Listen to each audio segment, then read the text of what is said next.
नमस्कार, FM news देख रहे हैं आप। मैं हूं आपके साथ अंजलि सिंह। आज भारत के लिए बहुत बड़ा दिन है जब भारत ने दूरसंचार के क्षेत्र में एक बड़ा मुकाम हासिल किया है। आईआईटी मद्रास में 5G कॉल का सफल परीक्षण किया गया। दूरसंचार मंत्री अश्विनी वैष्णव ने पहले कॉल का परीक्षण किया और इस मौके को उन्होंने ऐतिहासिक बताया।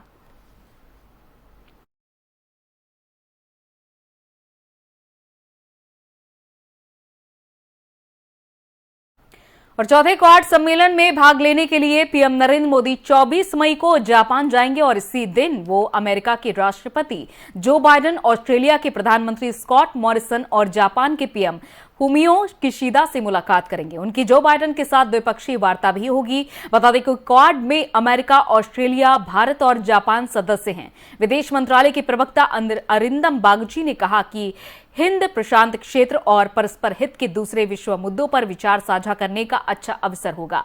बागची ने बताया कि अपने दौरे पर पीएम नरेंद्र मोदी जापानी बिजनेस लीडर्स के साथ एक बिजनेस इवेंट में हिस्सा लेंगे। जापान में भारतीय समुदाय से मिलेंगे और उन्हें संबोधित भी करेंगे। पीएम मोदी ऑस्ट्रेलियाई पीएम के साथ भी द्विपक्षीय वार्ता करेंगे।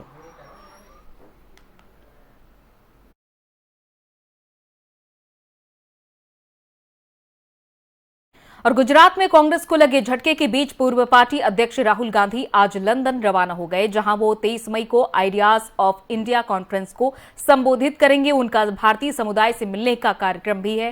कांग्रेस महासचिव रणदीप सुरजेवाला ने जानकारी देते हुए बताया कि 23 मई को राहुल गांधी कैम्ब्रिज यूनिवर्सिटी में इंडिया एट 75 भारत के लिए आगे आने वाली चुनौतियों को संबोधित करेंगे। बता दें कि लंदन में शुक्रवार को आइडियाज ऑफ इंडिया का आगाज होना है। राहुल गांधी ऐसे समय पर लंदन जा रहे हैं जब कांग्रेस कई राज्यों में अंदरूनी कलह से जूझ रही है। हार्दिक पटेल गुजरात कांग्रेस अध्यक्ष पद से इस्तीफा दे चुके हैं। गुजरात में इस साल के अंत में विधानसभा चुनाव हो सकते हैं, जिसको लेकर बीजेपी अपनी तैयारियां तेज कर चुकी है। पाटीदार आरक्षण आंदोलन से उभरे नेता और 3 साल पहले कांग्रेस में शामिल हुए हार्दिक पटेल ने बुधवार को पार्टी से इस्तीफा देते हुए दावा किया था कि इसके शीर्ष नेता और अपने मोबाइल फोन की स्क्रीन पर कहीं अब अधिक ध्यान देते हैं और गुजरात कांग्रेस के नेता उन लोगों के लिए चिकन सैंडविच की व्यवस्था करने में ज्यादा रुचि लेते हैं। हार्दिक से पहले पंजाब कांग्रेस के पूर्व अध्यक्ष सुनील जाखड़ ने इस्तीफा दे दिया था।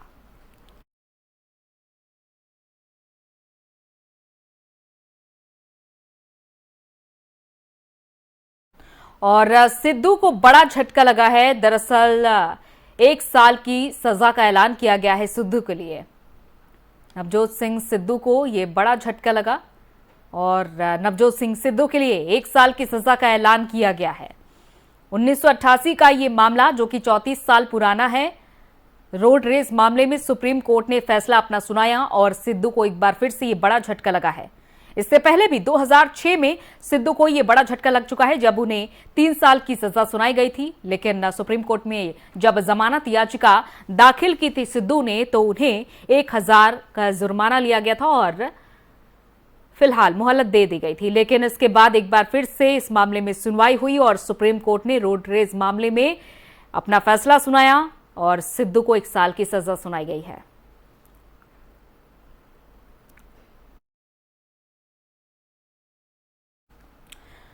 तो सिद्धू को जेल, क्या है पूरा मामला? 34 साल पुराने मामले में सिद्धू को जेल की सजा सुनाई गई है। सिद्धू के खिलाफ रोड रेस का मामला दर्ज हुआ था। ये 1988 का मामला है। पटियाला में पार्किंग को लेकर यह विवाद हुआ था। 65 साल के गुरनाम सिंह से हाथापाई हुई थी और गुरनाम सिंह को मारने का आरोप लगा था सिद्धू सिंह पर। सिद्धू पर बुजुर्ग को मुक्का मारने का आरोप लगा था और गुरनाम की मौत भी हो गई थी।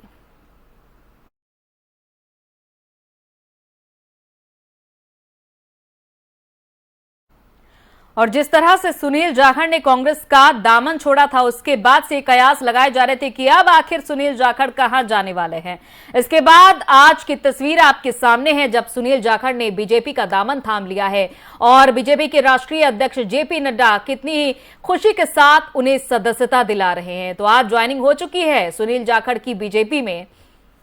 इसके बाद सुनील जाखड़ ने प्रेस कॉन्फ्रेंस की अपना बयान दिया। पुराना रिश्ता किसी वजह से टूटा है। सुनील जाखड़ ने पीएम मोदी की तारीफ की, सिद्धांतों से हट गई है कांग्रेस। उन्होंने ये भी कहा पंजाब के लोगों ने बलिदान दिया है, हमेशा जोड़ने का काम किया है, कांग्रेस से काफी पुराना संबंध था। 14 मई को जाखड़ ने, आपको बता दें कि कांग्रेस से इस्तीफा दे दिया था और कहा था गुड लक और गुड बाय।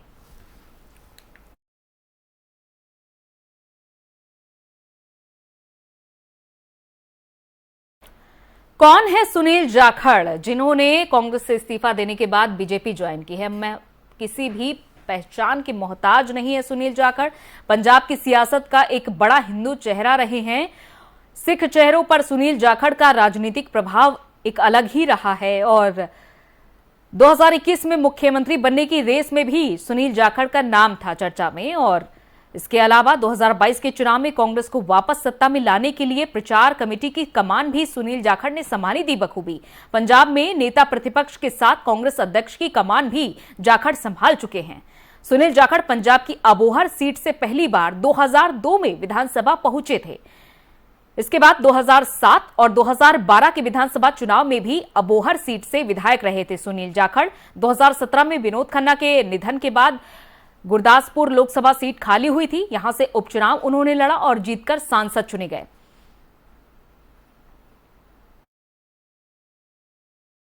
बहुत बहुत धन्यवाद आदरणीय बीजेपी के अध्यक्ष नड्डा साहब, जो आपने मुझ जैसे व्यक्ति को माननीय प्रधानमंत्री नरेंद्र मोदी जी, माननीय देश के गृह मंत्री अमित शाह जी, उनके साथ उनकी सहमति से मुझ जैसे व्यक्ति को आज अपनी पार्टी में शामिल होने का ये मौका दिया। काम नहीं होता। 50 साल का संबंध मेरा कांग्रेस से है।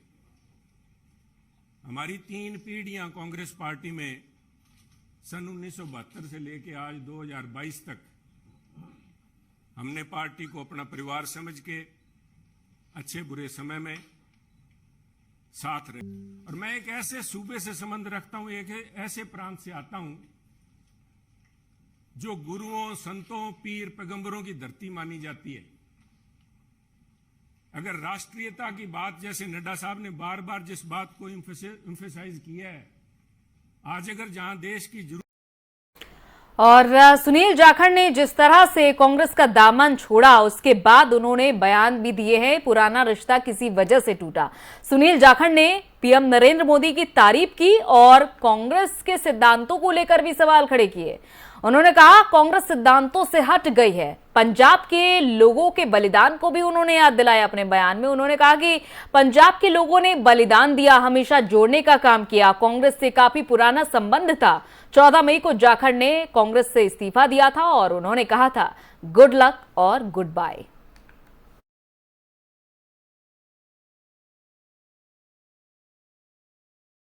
पंजाब से भी झटका लगा और इसके बाद हार्दिक पटेल से भी।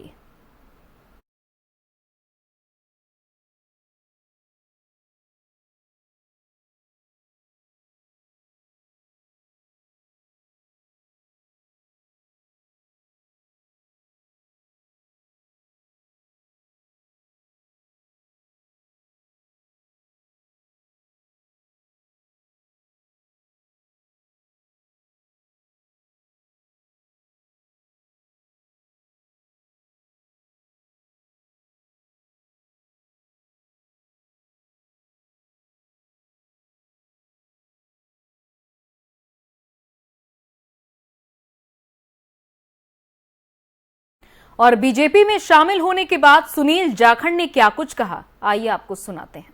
किसानों के नेता, युवाओं के दिलों में जगह, एक ईमानदार छवि के साथ आपने कई जिम्मेवारियों पर काम किया है। आज मैंने आप सबसे पहले भी कहा था कि पंजाब में राष्ट्रवादी ताकतों का जो प्रथम स्थान है वो भारतीय जनता पार्टी ले रही है और इसलिए आवश्यक होता है कि राष्ट्रवादी विचार रखने वाले सभी लोग भारतीय जनता पार्टी के साथ जुड़े।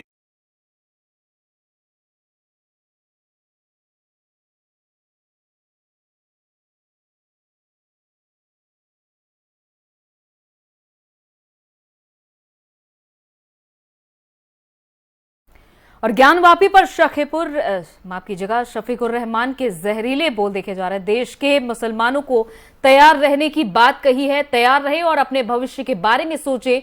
मस्जिद सील हुई तो जाने कुर्बान हो जाएंगी। मुसलमान के खिलाफ नफरत फैलाने की साजिश रची जा रही है। सरकार की ये नीति देश के खिलाफ है, इससे हम कतई सहन नहीं करेंगे। शफीकुर रहमान ने पहले भी कई तरह के विवादित बयान दिए हैं और एक बार फिर से सपा सांसद शफीकुर रहमान के ये विवादित बयान सामने आए। उन्होंने ज्ञानवापी मामले पर कहा कि मस्जिद सील हुई तो हमारी जानें कुर्बान हो जाएंगी। सुनिए। चल रहा है ज्ञानवापी मस्जिद है वो, और वाराणसी का ये पूरा मामला है। मस्जिद में शिवलिंग निकाला गया, क्या कहना चाहेंगे? ये बिल्कुल झूठ है, गलत है और ये गवर्नमेंट की पॉलिसी ये मुल्क के खिलाफ है। और मुसलमान भी हम यहीं के रहने वाले हैं, यहीं रहेंगे, यहीं मरेंगे, यहीं जिएंगे। अगर मुसलमानों के साथ इस तरह की पॉलिसी बरती गई और ये जगह जगह जो इस किस्म की नफरत फैलाई जा रही है तो इससे मुल्क को नुकसान होगा, हमें ही नहीं मुल्क को भी नुकसान। मीनार और ये ज्ञानवापी मस्जिद जो है तो आज की बनी हुई है, तो आज उसमें शिवलिंग निकल आया। ये बिल्कुल झूठे बातें हैं, झूठे प्रोपेगेंडे हैं, इसको हम कभी बर्दाश्त नहीं करेंगे। अच्छा सांसद जी, और मैं सारे मुसलमानों से भी कहूंगा कि मुसलमान इस पर सर जोड़ कर बैठे और इसका अपने मुस्तकबिल के लिए और मुल्क के लिए सोचें। कोई मस्जिद की सीलिंग नहीं कर सकता, हमारी जानें कुर्बान हो जाएंगी। चल रहा है ज्ञानवापी।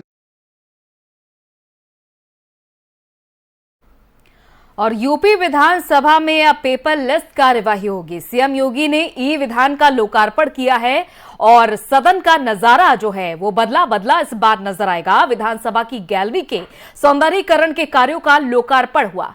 मुख्यमंत्री योगी आदित्यनाथ ने लोकार्पण किया। विधानसभा अध्यक्ष सतीश महाना भी इस दौरान मौजूद रहे। डिप्टी सीएम केशव प्रसाद मौर्य भी इस दौरान मौजूद रहे। सीएम योगी आदित्यनाथ ने उत्तर प्रदेश विधानसभा गैलरी के सौंदर्यीकरण के कामों और ई विधान का लोकार्पण किया है। इसके साथ ही विधानसभा की कार्यवाही के पेपरलेस होने का रास्ता भी साफ हो गया।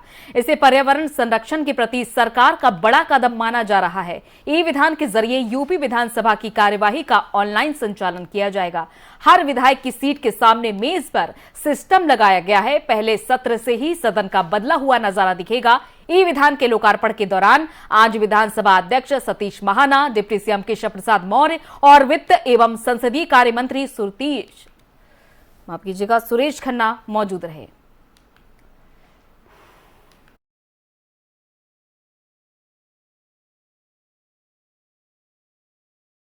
और यूपी अब हर विभाग में पेपरलेस हो रहा है, हाईटेक हो रहा है। यूपी विधानसभा की समस्त कार्यवाही ऑनलाइन होगी।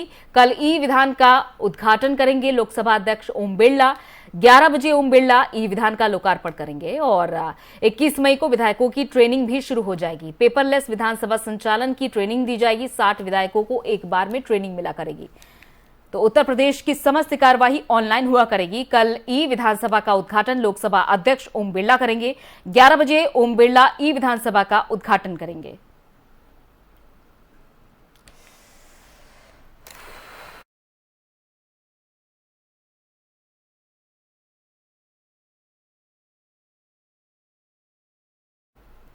और विधानसभा अध्यक्ष सतीश महाना ने प्रेस कॉन्फ्रेंस की। विधानसभा का बजट अब पेपरलेस होगा, इस बारे में उन्होंने बातचीत की मीडिया से।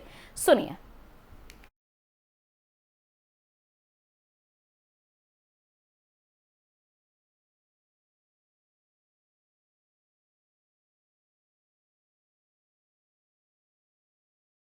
निश्चित रूप से देखिए, देश के लिए सौभाग्य की बात है, माननीय प्रधानमंत्री जी ने जो एक ई विधान का एक कंसेप्ट दिया, उसमें उत्तर प्रदेश पहला स्टेट है जिसने उसको लागू करने की। मेरे पास विधानसभा के जो असाइंड सीट्स हैं वो कम थी, जितने मेंबर्स हैं उन सीटों को बढ़ाना इसलिए आवश्यकता था क्योंकि उसके लिए हर सदस्य को एक डिवाइस देनी आवश्यक थी, जो हम लोगों ने टैबलेट उनको दिया था।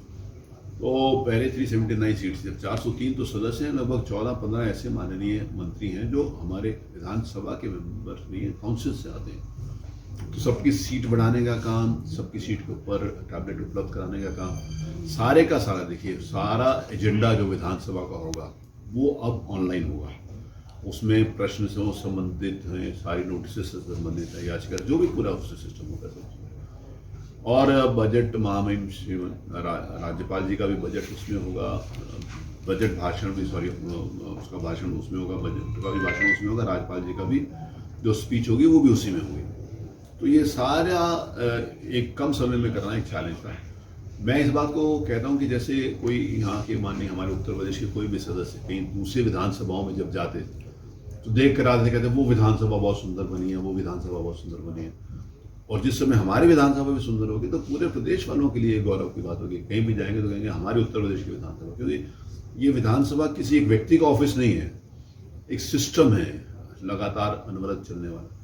तो विधानसभा को भी सुंदर बनाने का 1-1.5 महीने के अंतर्गत जो प्रयास हो सकता था वो मैंने किया और काफी उसमें परिवर्तन भी है। तो मुझे विश्वास है कि उत्तर प्रदेश की विधानसभा आम जनमानस तक अब अपने सारे माननीय सदस्य जो चुनकर हम तक पहुंच सकेगी, उनकी अपेक्षाओं को पूरा कर सकेगी।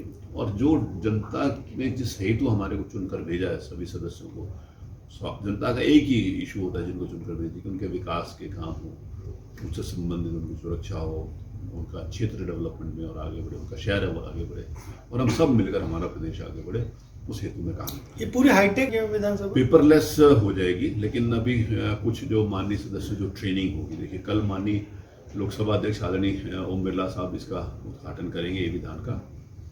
परसों 2 बजे से सारे सदस्यों के लिए, सब माननीय मंत्री जितने भी सदस्य सबके लिए ट्रेनिंग भी परसों 2 बजे से होगी। तो अभी शुरू में हम हाइब्रिड रखेंगे ताकि किसी को आवश्यकता पड़े तो हार्ड कॉपी भी देंगे। और मथुरा श्री कृष्ण जन्मभूमि मामले में अर्जी मंजूर हो चुकी है। कोर्ट ने टाइटल सूट पर परमिशन दी है और अब निचली अदालत में फैसला चलेगा। श्री कृष्ण जन्मभूमि शाही ईदगाह विवाद पर कोर्ट ने बड़ा फैसला लिया है।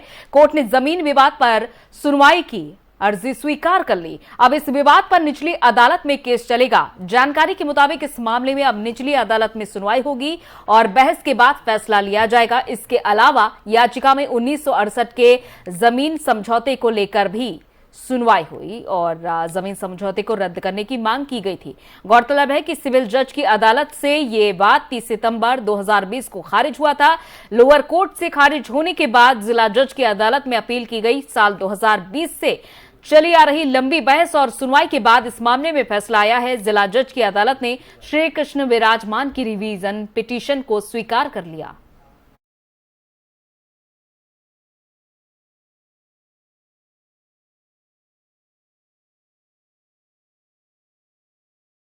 सपा नेता और पूर्व मंत्री आजम खान को सुप्रीम कोर्ट से अंतरिम जमानत मिल गई है और अपना फैसला सुनाते हुए सुप्रीम कोर्ट ने कहा कि आजम खान की जमानत की शर्तें ट्रायल कोर्ट तय करेगा और सामान्य जमानत के लिए आजम खान को समुचित और सक्षम अदालत में 2 हफ्ते के भीतर अर्जी लगानी होगी। सुप्रीम कोर्ट ने साफ कहा कि ट्रायल कोर्ट से रेगुलर बेल मिलने तक अंतरिम आदेश लागू रहेगा। गौरतलब है कि 80 से ज्यादा मामलों में आजम खान पिछले 26 महीने से सीतापुर जेल में बंद हैं। एक केस में जमानत लेते तो दूसरा केस दायर हो जाता है और इसके बाद आजम खान ने सुप्रीम कोर्ट का रुख किया था, जहां मंगलवार को सुनवाई हुई थी। वहीं सपा ने ट्वीट किया है कि आजम खान साहब को अंतरिम जमानत अन्याय पर न्याय की जीत है।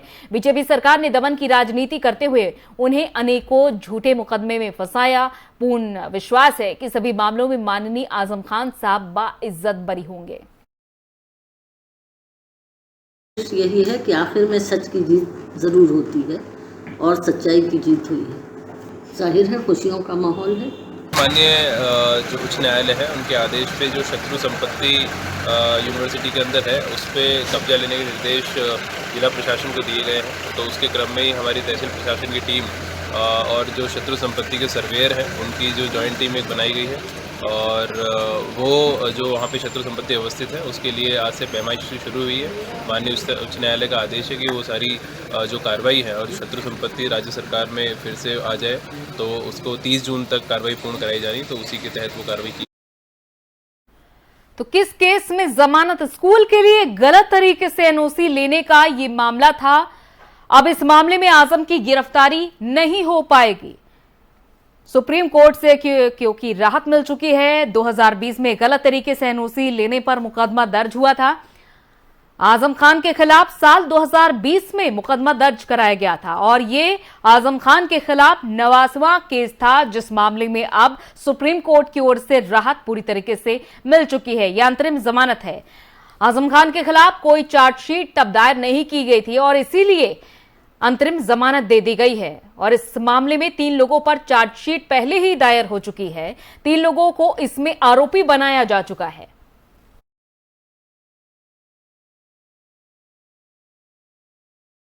इसी के साथ इस बुलेटिन में इतना ही। इजाजत दीजिए। नमस्कार।